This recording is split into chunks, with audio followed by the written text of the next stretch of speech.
گزشتہ امتوں میں سے ایک شخص پیش ہوگا جس نے 400 برس صرف اللہ کی عبادت کی ہوگی، کہ اللہ ان کو عذاب نہیں دے گا جب تک یہ استغفار کریں گے، اور اجر ہے وہ 70 گنا تک بڑھ جایا کرتا ہے۔ اور اسی رمضان المبارک میں لیلۃ القدر بھی ہے جو 1000 مہینوں کی عبادت کا اجر رکھتی ہے۔ اگر کوئی شخص لیلۃ القدر میں عبادت کرتا ہے، ایک روایت کا مفہوم ہے کہ اللہ جل جلالہ کے دربار میں گزشتہ امتوں میں سے ایک شخص پیش ہوگا جس نے 400 برس صرف اللہ کی عبادت کی ہوگی، اور ساتھ ہی اس آخری امت کا ایک شخص پیش ہوگا جس نے 40 برس اللہ کی عبادت کی ہوگی، اور اللہ کے دربار میں اس آخری امت کے اس شخص کو جس نے 40 برس عبادت کی ہوگی اس کو ترجیح دی جائے گی۔ تو وہ گزشتہ امتوں کا وہ شخص عرض کرے گا جس نے 400 برس عبادت میں گزارے ہوں گے کہ اے باری تعالیٰ، آپ تو سب سے بڑھ کر عدل کرنے والے ہیں، میں نے 400 برس عبادت کی ہے اور اس کی 40 برس کی عبادت ہے، تو اس کی 40 برس کی عبادت کو میرے 400 برس پر مشتمل عبادات پر کیسے ترجیح دی گئی؟ تو اللہ تبارک و تعالیٰ اس سے ارشاد فرمائیں گے کہ تم لوگوں نے عبادات کی تھی، تم نے عبادت کی تھی، لیکن تمہیں فوری آنے والے عذاب کا خدشہ رہتا تھا، فوری آنے والے عذاب کے ڈر سے تم عبادات کیا کرتے تھے، چونکہ گزشتہ امتوں پر ایسے بھی حالات آئے ہیں جب فوری طور پر عذاب آ جایا کرتا تھا، شکل مسخ ہونے کا بھی واقعہ موجود ہے۔ اسی طریقے سے ایسے واقعات بھی منقول ہیں کہ رات کو کسی نے کوئی گناہ کیا تو صبح اس کے دروازے پر لکھا گیا کہ اس نے فلاں عبادت کی تھی۔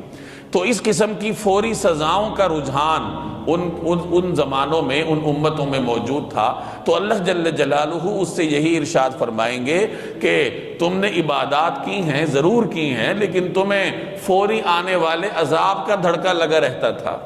جبکہ یہ شخص جس امت کا ہے اس امت کا اس آیت پر ایمان تھا، وَمَا كَانَ اللَّهُ لِيُعَذِّبَهُمْ وَأَنْتَ فِيهِمْ وَمَا كَانَ اللَّهُ لِيُعَذِّبَهُمْ وَهُمْ مُسْتَغْفِرُونَ۔ قرآن کریم کی یہ آیت ہے کہ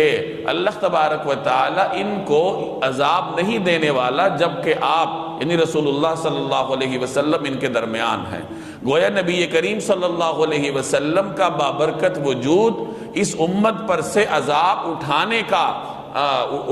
کا ایک مبارک سبب تھا۔ اسی طریقے سے دوسرا سبب کیا ہے جو اسی آیت میں ہے کہ اللہ ان کو عذاب نہیں دے گا جب تک یہ استغفار کریں گے۔ تو رسول اللہ صلی اللہ علیہ وسلم کا وجود اور امت کا استغفار کرنا یہ اس امت سے عذاب ہٹانے کے بنیادی اسباب ہیں۔ تو اللہ تعالیٰ اس سے ارشاد فرمائیں گے کہ اس امت کے لوگوں نے اس آیت کو پڑھا تھا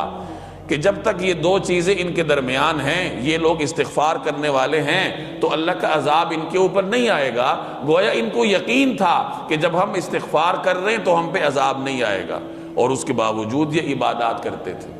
تو اس روایت سے معلوم ہوا کہ اس امت کی عبادات کو گزشتہ امتوں کی عبادات پر وزن دینے والی بنیادی چیز اس امت کا ایمان ہے اور خلوص نیت ہے، کہ خالص نیت کے ساتھ اللہ جل جلالہ کو راضی کرنے کے لیے